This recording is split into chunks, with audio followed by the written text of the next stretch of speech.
9 ربیع الاول کا دن آیا، اور اب جو امام 2 مہینے اور 8 دن، بلکہ اگر حج کی تاریخوں سے کیلکولیٹ کریں تو 3 مہینے، 3 مہینے جس گھر میں رہے تو روزانہ نماز فجر حرم میں پڑھ کے امام وہاں آتے ہیں، گھر کا دروازہ کھول دیا جاتا، جتنے آنے والے آنا چاہیں آ کے امام کے بعد بیٹھے، پھر باقاعدہ ناشتے کا انتظام ہوتا ہے، دسترخوان بچھایا جاتا اور لوگوں کو ناشتہ دیا جاتا، اور چونکہ میزبان کی بھی ذمہ داری ہے کہ نہ صرف یہ کہ مہمانوں کے ساتھ بیٹھے بلکہ آغاز وہی کرے، تو خود امام بھی تشریف فرما۔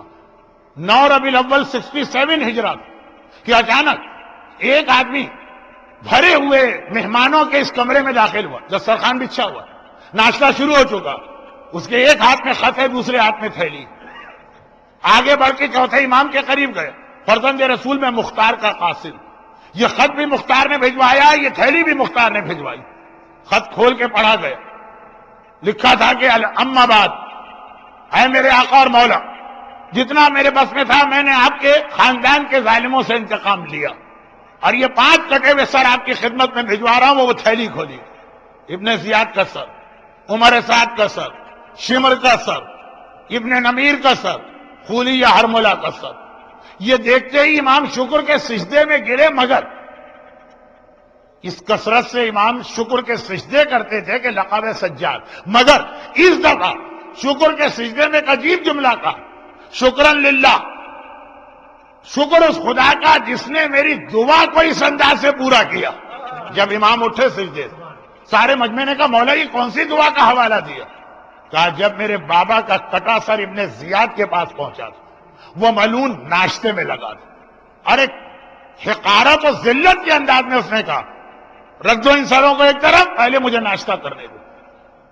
اس وقت میں نے خدا سے دعا مانگی تھی، پروردگار اس ظالم کا کٹا ہوا سر بھی میرے پاس اس وقت آئے کہ جب میں ناشتہ کر رہا ہوں، اور اس انداز سے خدا نے میری دعا قبول کی۔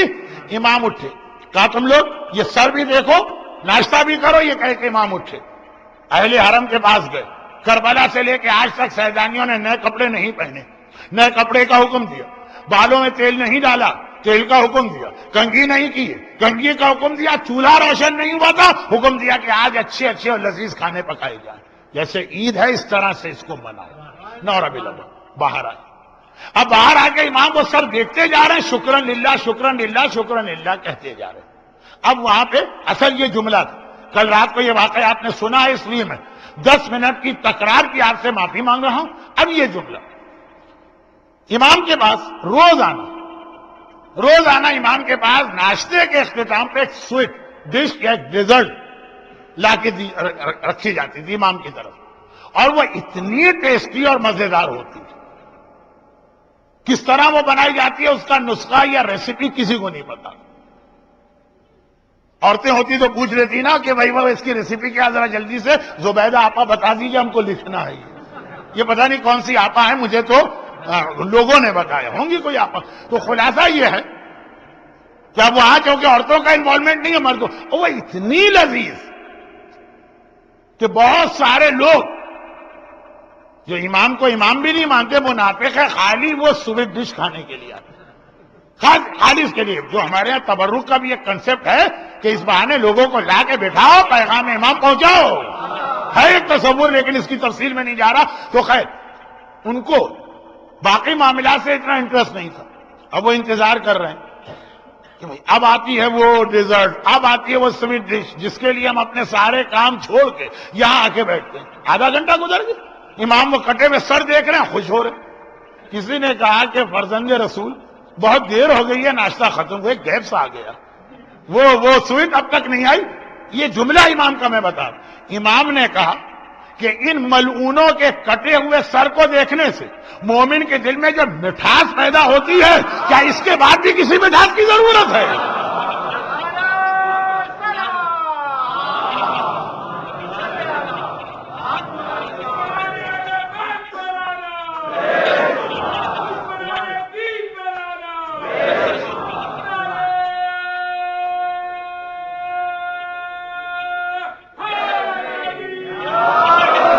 آقا اور مولا کی خوشی کا اندازہ کریں، فرماتے خالی ان ملعونوں کے ملاعین سے کٹا بسر یہ مومن دیکھے گا اس کا دل اتنا خوش ہوگا، اتنا خوش ہوگا کہ اس کے بعد پھر کسی ڈیزرٹ کی، پھر کسی سویٹ ڈش کی اس کو ضرورت نہیں. اتنی خوشی ہونی چاہیے 9 ربیع الاول کو، اور ایسا مزہ کہ اس کے آگے ہر ڈیزرٹ، ہر سویٹ ڈش، تمام حلوے، تمام مٹھائیاں بالکل بیکار. یہ مزہ تو میں بھی لے سکتا ہوں. کیا مطلب؟ میں ڈائبیٹک پیشنٹ، بہت ہی سینئر قسم کا سینئر ڈائبیٹک پیشنٹ ہوں. 35 سال ہو گئے میری ڈائبیٹک کو. باقی تو کسی چیز کا مزہ نہیں لے سکتا، خالی گلاب جامن دور سے دیکھتا ہوں اور حسرت کے آنسو بہاتا ہوں. لیکن یہ والا مزہ.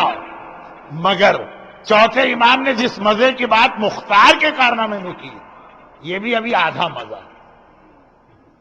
اصلی مزہ تو اس وقت آئے گا مومن کو جب حسین کا ولی وارث ظاہر ہو کر حسین کے خون کا انتقام کرے. دو باتیں یاد رکھیے گا، دو باتیں. پہلی بات، مختار نے جو جہاد کیا یہ معصوم کی طرف سے نہیں ہے، یہ ایک مومن کی انفرادی ذمہ داری. ہر مومن کی انفرادی ذمہ داری. تم سوچو کہ آل محمد کے ظالموں سے کیا انتقام لے سکتے ہو؟ سورہ بنی اسرائیل میں خدا نے کہا من قتل مظلوما فقد جعلنا لولیہ سلطانا، جو مظلوم مارا گیا اس کے ولی کو ہم نے حق کا انتقام دیا. تو ولی تو ابھی آیا نہیں نا. جب ولی آئے گا تب اصلی انتقام تو تب لیا جائے گا. یہ تو فقط ایک مومن نے اپنی انفرادی ذمہ داری پوری کی ہے. یہی وجہ کہ زیارت وارثہ میں آج بھی ہم کہتے ہیں، مختار کے بعد بھی ہم کہتے ہیں السلام علیکہ یا سار اللہ. ورنہ اگر مختار کا انتقام کلوز ہو جاتا ہے چیپٹر تو یہ جملہ نکل جانا چاہیے زیارت سے. اس کا ترجمہ کیا؟ ہمارا سلام و آپ پر، آپ کے خون کا بدلہ بھی اللہ کو لینا ہے. وہ اصلی انتقام باقی ہے جو امام زمانہ لیں گے، کیونکہ وہ حسین کے ولی و وارث ہیں. دوسری بات، بہت احتیاط سے کہہ رہا ہوں، دوسری بات یزید، عمر سعد، ابن زیاد، خولی، ہرملہ، کیا کربلا کے واقعے کی یہ لوگ ذمہ دار؟ یہ تو سامنے کے کچھ چہرے تھے جو نظر آ رہے. کربلا میں تو ہے کوئی معشوق اس پردہ زنگاری میں، کچھ پیچھے چھپے ہوئے بھی ہاتھ. اور اس کے لیے آپ دو جملے میرے اور سن لیجیے. علامہ مجلسی نے لکھا ہے، لیکن یہ ان کا قول نہیں ہے، کہا ہمارے تمام علماء نے متفقہ طور پہ کہا قتل الحسین بالسقیفہ لا بکربلا.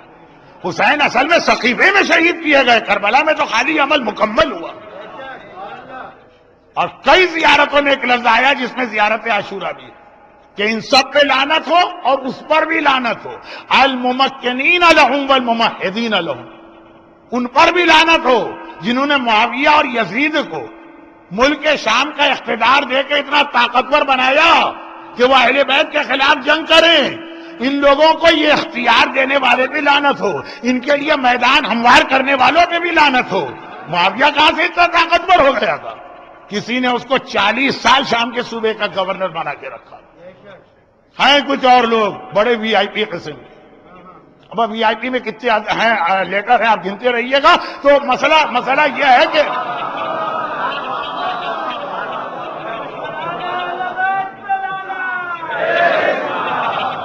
ان سے تو انتقام باقی ہے نا. وہ انتقام مختار لے ہی نہیں سکتے ہیں. مختار تو ان سے انتقام لیں گے جو اس وقت زندہ. یزید بھی مختار سے پہلے واصل جہنم ہوا تھا. مختار یزید کو نہیں سے انتقام نہیں لے پائے. ہاں ایک امام برحق پردہ غیبت میں، وہ جب ظاہر ہوگا تو مرنے والے بھی زندہ کیے جائیں گے. ہم انتظار کر رہے ہیں امام آئیں گے تو بھی سارے مسئلے حل ہوں گے اور دین پہ عمل کریں گے. اور امام انتظار کر رہے ہیں ہمارے چاہنے والے اپنے آپ کو چینج کریں گے تب ہم آئیں گے اور ان کی مدد سے اسلام کو لے کر آئیں گے.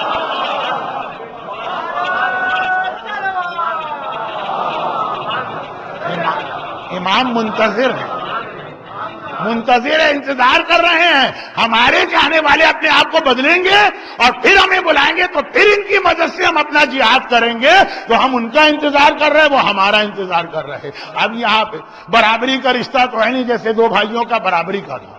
امام کا انتظار برحق ہے، ہم دھوکہ کھائے بیٹھے ہیں کہ کچھ نہیں کرنا، ایسے ہی زندگی گزارتے رہو اور امام آ کے مسئلے حل کریں گے. نہیں، یہی غلطی کوفے والوں نے کی تھی. دیکھیں پورا ایام ازا کا خلاصہ کہ امام کو بلایا تو مگر کوئی تیاری نہیں کی تو نتیجہ کیا نکلا؟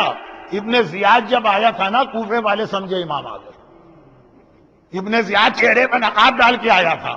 عرب میں ڈیزرٹ میں ٹریولنگ میں چہرے پہ نقاب ڈالا جاتا.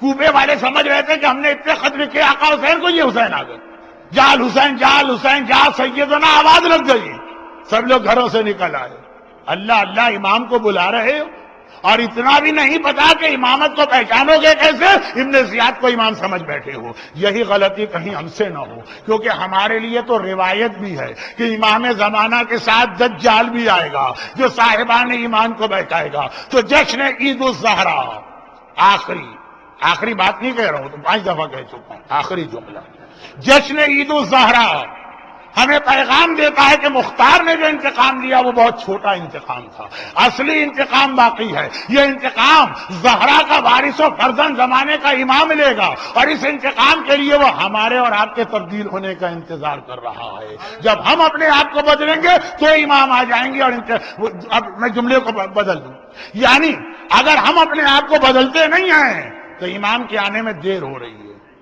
نہیں، بہت چھوٹا جملہ بن گیا یہ، امام کے آنے میں دیر ہو رہی ہے، اس کا مطلب کیا؟ اکبر کے قاتل کو سزا ملنے میں دیر ہو رہی ہے، حسین کے قاتل کو سزا ملنے میں دیر ہو رہی ہے، عباس کے قاتل کو سزا ملنے میں دیر ہو رہی ہے۔ آگے بڑھتا ہوں، زہرا کے بدن پہ کوڑے مارنے والے کو سزا ملنے میں دیر ہو رہی ہے، محسن کو شہید کرنے والے کو سزا ملنے میں دیر ہو رہی ہے، فاطمہ زہرا کے گھر کا دروازہ جلانے والے کو سزا ملنے میں دیر ہو رہی ہے۔ صاحبان ایمان، مومن ہر گناہ کر سکتا ہے، شمر کی سزا کو نہیں ٹلوا سکتا ہے، مومن سے یہ گناہ ممکن نہیں، مومن ہر گناہ کر سکتا ہے، قاتل علی اکبر کی سزا میں تاخیر نہیں کروا سکتا ہے، مومن ہر گناہ کر سکتا ہے، زہرا کی پسلیاں توڑنے والے کی سزا میں تاخیر نہیں کر سکتا۔ تو جشن عید الزہرا کا پیغام یہ ہے، بدلے اپنے آپ کو، بدلے اپنے گھروں کو، بدلے اپنے بچوں کو، تاکہ امام جلدی آئیں، صحیح معنوں میں انتقام لیا جائے، پھر ہم اور آپ مل کے امام زمانہ کے ساتھ جشن عید زہرا منائیں۔ مزہ تو اسی جشن میں ہے نا جو امام کے ساتھ منایا جائے۔ ایک چیز میں نے یہاں سن لی کہ سنڈے اسکول بہت اچھا چلتا، اور بچوں کو لوگ بھجوا بھی بڑے شوق سے رہیں، اور انتظام کرنے والے واقعا خلوص سے انتظام کریں، خالی خانہ پوری نہیں ہے کہ ادارہ جعفریہ میری لینڈ میں بھی ایک سنڈے اسکول ہے۔ یہ بھی امام زمانہ کے لیے آپ کی طرف سے ایک پیغام ہے۔ بس ذرا سا آگے بڑھ کر بچوں کے ساتھ عورتوں پہ ہی توجہ دیجیے، یعنی ان کی تبدیلی پر، اور اس کے ساتھ اپنے آپ کو بدلنے میں بھی توجہ دیجیے، اور پھر امام آ گئے، اور آ گئے تو ہم ایسا جشن منائیں گے، ایسا جشن منائیں گے کہ جبرائیل نے بھی نہیں دیکھا ہوگا کہ اتنی خوشی بھی کوئی منا سکتا ہے، امام زمانہ کا آنا اور ظالموں سے انتقام لینا۔ لیکن ہم بہت کمزور اس دنیا میں ہے، امام ہی سے مدد مانگ رہے ہیں، اے میرے زمانے کے امام، اے حجت خدا، اے وارث مشکل کشا علی، صاحبان ایمان کو وہ حوصلہ اور طاقت عطا کیجئے جس سے وہ اس کفرستان کے 21ویں صدی کے ماحول میں اس مشن کو پورا کر سکے جو آپ کا مشن ہے۔ پروردگارہ تجھے واسطہ اس جشن عید زہرا کا، جس طرح تو نے فاطمہ زہرا کے دل کی ٹھنڈک کا انتظام کیا، آل محمد کا انتقام تھوڑا سا صحیح آج لیا گیا، ان صاحبان ایمان کو ان کے آنسوؤں کے طفیل دنیا اور آخرت کی ہر مصیبت و پریشانی سے محفوظ فرما، ان کی ساری حاجتیں پوری فرما، غم حسین کے سوا ہمیں کوئی غم عطا نہ فرما مگر غم حسین، مرتے دم تک قبر میں بھی، قیامت میں بھی، جنت میں بھی ہمیں عزادار حسین اور ماتمی بنا کے داخل فرما۔ پروردگارہ ہمارے تمام مرحومین کی بھی مغفرت فرما، اور جب امام زمانہ ظاہر ہوں تو ہمیں امام کی فوج کا سپاہی بننے کی توفیق عطا فرما، اور خدا بندہ جب ظاہروں کا کیا مطلب، اپنی آخری حجت وارث معصومین کے ظہور میں تعجیل فرما۔ یہ خوشی آپ کو ازہد مبارک ہو، اور اس کے اعتبار سے اب آپ کو جو پیغام میں نے دینا تھا دے دیا ہے، لیکن ایک تحفہ ہم آل محمد کی خدمت میں عید کا کیا تحفہ پیش کریں، کیا چیز ہے جو ہم ان کو دیں گے، وہی تو ہمیں سب کچھ عطا کرنے والے ہیں۔ ہاں، ایک تحفہ ایسا جو اللہ بھی ان کو دیتا ہے تو ہم اور آپ بھی اس کو دیں گے، بآواز بلند درود بھیج دیں محمد والے۔